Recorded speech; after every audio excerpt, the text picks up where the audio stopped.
Às vezes o funk é erudito, né? Olá, mamíferos! Olá, mamíferos! Bem-vindos ao canal Expresso História, um passeio pelos trilhos da memória da nossa história. E hoje, na primeira parte de Grécia Antiga, vamos abordar todo o período formador até o surgimento das cidades-estado na Grécia. Falar de Grécia Antiga é falar também da formação do mundo ocidental.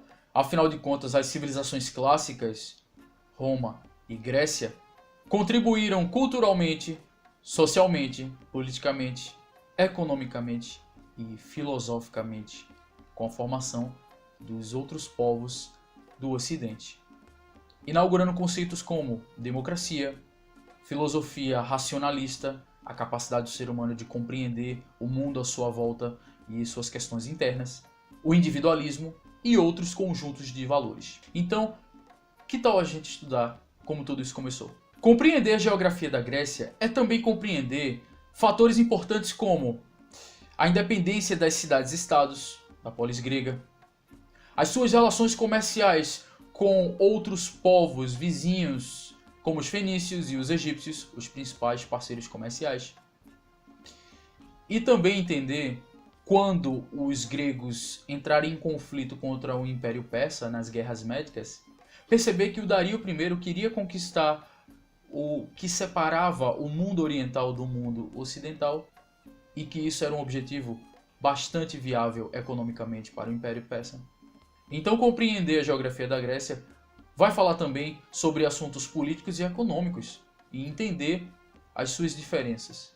O relevo da Grécia ele é muito pedregoso e acidentado. Isso não favorece as atividades agrícolas, mas ajuda também a um outro tipo de atividade que vai ser muito importante e que define muito a profissão dos gregos, principalmente de cidades como Atenas. Esse relevo pedregoso ele favorece águas profundas e a construção natural de portos. E as milhares de ilhas gregas ajudam também, com esses portos naturais, a criar entrepostos comerciais. Então passear pelo Mar Egeu, passear pela Grécia e comercializar com ela é fácil, é mais facilitado por causa desses portos naturais. E isso vai ser uma atividade muito difundida pelas cidades gregas. E juntando a existência desses portos naturais e da importância das ilhas gregas para o desenrolar da história da Grécia Antiga, uma delas, a maior delas, a ilha de Creta, antes mesmo do povoamento definitivo da Grécia, ela abrigou uma civilização bem desenvolvida, tanto no comércio quanto na agricultura e na sua estrutura social. A civilização cretense, chamada também de civilização minoica. Essa civilização ela auxiliou o desenvolvimento também da civilização micênica, que é justamente a civilização de um dos povos formadores da Grécia, os aqueus. Houveram 4 povos formadores que chegaram por volta de 2000 a.C. até 1200 a.C. São eles os aqueus, que formaram a civilização micênica, tendo esse nome por causa da cidade de Micenas, praticamente a capital dos aqueus. Depois os jônios, os eólios e por último os dórios.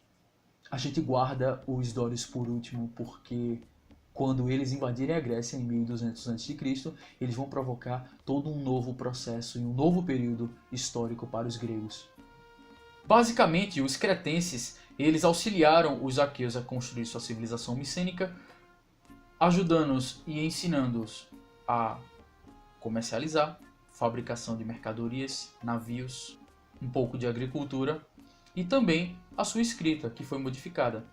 Os arqueólogos chamam a escrita micênica de linear B, enquanto a civilização cretense de linear A. E tudo isso estava acontecendo no primeiro período da história da Grécia, o período pré-homérico, até que vem a invasão dos dórios.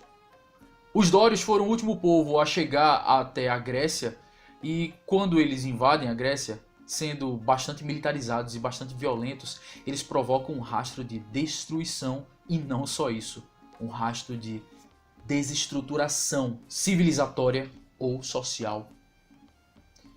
O perigo que representava os dórios foi tão grande, tão grande, tão grande, que isso provocou um êxodo urbano, ou seja, a vida na cidade entrou em desuso e acabou gerando uma vida perto do campo. E a partir de 1200 a.C. até 800 a.C., toda a civilização grega de aqueus, de jônios, eólios e os próprios dórios se reestruturaram em um jeito mais ruralizado, partindo então para uma agricultura familiar, uma organização familiar chamada de gênios.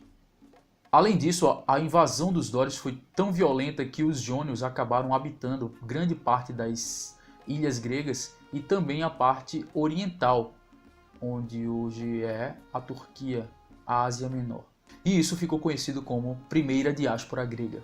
Em resumo, a gente pode falar que, primeiro, os povos formadores foram chegando, os aqueus acabaram se desenvolvendo mais rápido com a ajuda dos cretenses, ou minoicos, construindo a civilização micênica, e essa civilização micênica ela foi destruída com a invasão dos dórios em 1200 a.C., provocando um novo jeito de se organizar socialmente no ambiente rural, em grandes aldeias familiares ligadas pelos ancestrais, por parentes próximos e distantes, uma aldeia comunitária em que o ancião, o mais velho do grupo, o pater, ele organiza as leis, os costumes, a religião, que cultua os ancestrais, e também ele fica responsável por dividir as terras, dividir o trabalho e principalmente dividir a colheita, já que é tudo comunitário.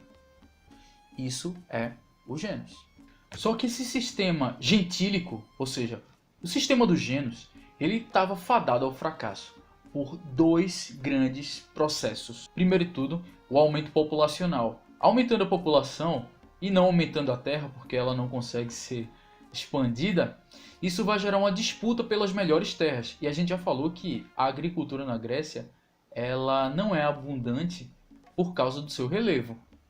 Então, muitas famílias, dentro do próprio gênus, dentro da própria grande família, acabava se desestruturando. Então, isso gerava uma tendência a você dividir um gênus em várias famílias pequenas. E o pater, ou seja, o ancião, ele acabava também por privilegiar os seus parentes mais próximos, reorganizando a terra de acordo com o seu parentesco mais próximo, e isso distanciava os outros membros do gênus. Isso gerava então uma diferenciação social dentro de uma aldeia comunitária. E aqueles parentes mais distantes, eles acabavam tendo duas grandes opções para poder sobreviver, já que eles não vão ter as melhores terras ou eles vão começar a perder. A primeira opção para sobreviver é trabalhar para esses membros do gênus que possuem as melhores terras. Isso representa, mais do que nunca, uma situação de subordinação. E a segunda grande saída para você sobreviver é simplesmente fugir do gênus e acabar fundando uma nova cidade longe da Grécia, em territórios próximos, como a Itália, chamada também de Magna Grécia. Esse processo de fundação de novas colônias, de novas cidades, por causa da desestruturação do gênus, ficou conhecido também como Segunda Diáspora Grega. Então, ao mesmo tempo que o gênus ele passa por um processo de estratificação social, de divisão por camadas, aquele que está mais próximo do ancião, aquele que tem terras, aquele que vai perder as suas terras e precisa trabalhar nelas. Essa separação em categorias, isso vai acontecendo ao mesmo tempo também que esses gênus, essas famílias, elas vão se unindo em outros gênus. E esse arranjo ele vai provocando um conjunto até que forma uma fratria. E unindo um conjunto de fratrias, você tem uma tribo. E a junção de algumas tribos dá origem a uma polis grega, chamada também de cidade-estado. Perceba, a criação da polis grega ela tem muito a ver com a junção dos gênus, que é uma comunidade aldeã e rural. Por isso, quando falamos de cidades-estado na Grécia, falamos também de um núcleo urbano, mas também de um núcleo rural.